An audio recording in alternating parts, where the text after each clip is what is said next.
All right. Thank you, ladies. All right. Good to see you. Thank you for coming in with us early this morning. So we want to talk about this project. We're talking about $1 billion that people are talking about that will be passed on to the taxpayers in some form or fashion. Why should the people in Washington, D.C. say, hey, this is okay, this is a good deal, even though we're going to get charged more with our taxes? Well, I just want to be clear, we're not raising any taxes, Right. and we're not charging more for taxes. Right. So very important point. But the reason that we should all be really excited about this is because RFK campus is something that the Mayor Bowser has worked on for over a decade to get into the hands of DC government so that we could transform it into a mixed-use neighborhood. Right. Now we have this unique opportunity. It was almost like the confluence of things coming together, where we have a new owner at the Commanders, and the Commanders, after they determined and worked with us and worked across the region, determined that they want to come back home to RFK. And so at this moment in time, when economic conditions are uncertain, to have a unique team user and an anchor and a major private investment of $2.7 billion to unlock the opportunity at the campus for a mixed-use neighborhood, I think really is exactly the type of investment we need at this moment. And you talked about jobs. Jobs is a key part of this because along with redevelopment comes some of those jobs, and especially in the times that we're dealing with right now with people who are losing their jobs. So that is a key component as well, and something people should get excited about. Yeah, the thing is that the timeline for the project is immediate. If it's going to pass council, which we believe and hope that it will, then we're talking about immediately springing into action. That means hiring people who are professionals in the building services, contractors, and all the jobs that they create. And then once the stadium opens, all of the jobs affiliated not only with managing and operating the stadium, but also think of all the media. We're in a media studio. Right. You know, all the television, media, communications, entertainment, because we have asked for a roofed stadium, which means that we can activate it up to 200 days out of the year. That's incredible long-term job opportunity. Right. And you know, when we talk roof, could mean Super Bowl. Usually that means Super Bowl. I know we're not there yet. I know, fingers crossed, right? Fingers crossed. Fingers crossed. How do we ensure that the taxpayers don't get stuck with a big bill on this? I know you said this is not going to impact the pocketbooks, but how do you make sure that they don't get stuck with something? Like in Prince George's County, they said, oh, we're going to do all this development many years ago when they moved out to Northwest Stadium, and it actually never came. I talked to you earlier about what they did in St. Louis. The Rams moved there, stayed there for many years, then they moved out. Now they got an empty dome. How does D.C. make sure that doesn't happen here? Well, I'll say we'll look back on our track record here in the district. I can't speak to other regions and what the dynamics were there. But in this region, we built Nats Park when it was surrounded by almost nothing. I mean, there were warehouses. And today, in a very short period of time, you can see all of the development around it. The other thing that I'll say is this piece of property is right on the Anacostia waterfront. And the district in 20 years alone has delivered not only the yards, but also the wharf. And so you can see the excitement of investors to be on the water because it's such a unique site. And then, of course, there's the sheer investment of the Commanders into the stadium and our investment in infrastructure.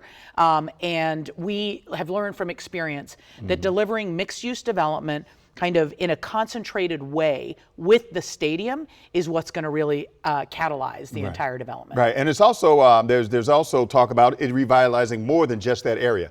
You talked about the development that could go on there once they get this done by 2030 and everything that leads up to that. But also there's talk about development that could push further into the downtown area because people will be coming there and then spilling over in a good way into the downtown area.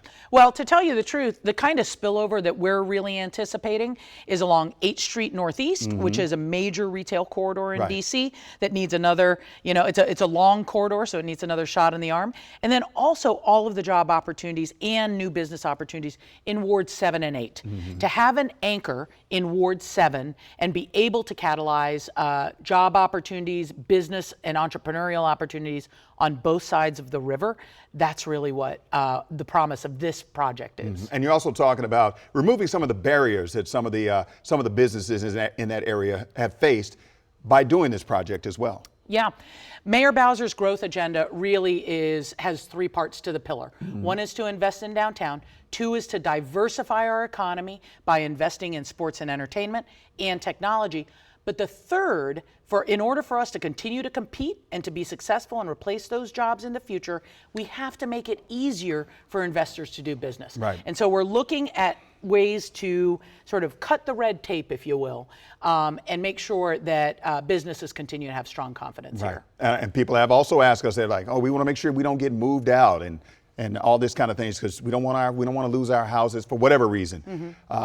Fair concern, or we're not there yet? I think that we have proven with the production of new homes that we can keep the cost of housing flat.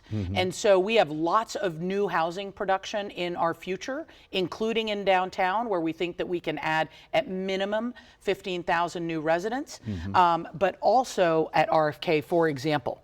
So housing production is really what keeps housing prices under control.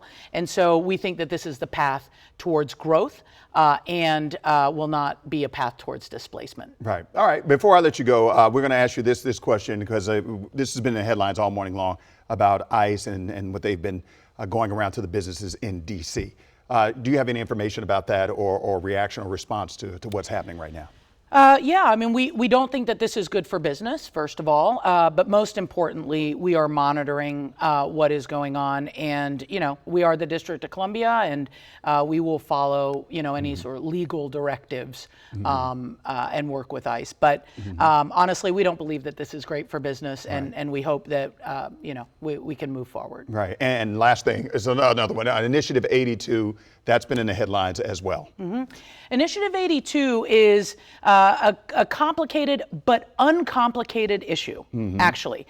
And what I say to people is put yourself in the seat of the diner. Right? The conversation around dining now has changed. You look at your bill, it's really expensive, shockingly so. And the other thing is you're constantly questioning that service fee. And so your conversation with the waiter is not about how great the meal was or what they could do better, but it's, wait a minute, is this included? Is this not included? So we're trying to eliminate the confusion, and we also want to put, we want the dining experience to be good. We want our businesses, which have there's been a survey that 2/3 of businesses, restaurants in particular, are looking at cutting back staff, reducing their hours, or reducing their expenses in some other kind of way. That's the impact of I-82 and other factors going on. So we're just trying to make sure that our restaurants, our small restaurants, our large restaurants, all of them continue to provide a great dining experience for our people. All right. Well, thank you very much. A wealth of information here. We're talking about RFK, Initiative 82, and everything else going on in Washington, D.C. Thank you very much for your time. We appreciate you coming in earlier this morning. Thank you. Thank you.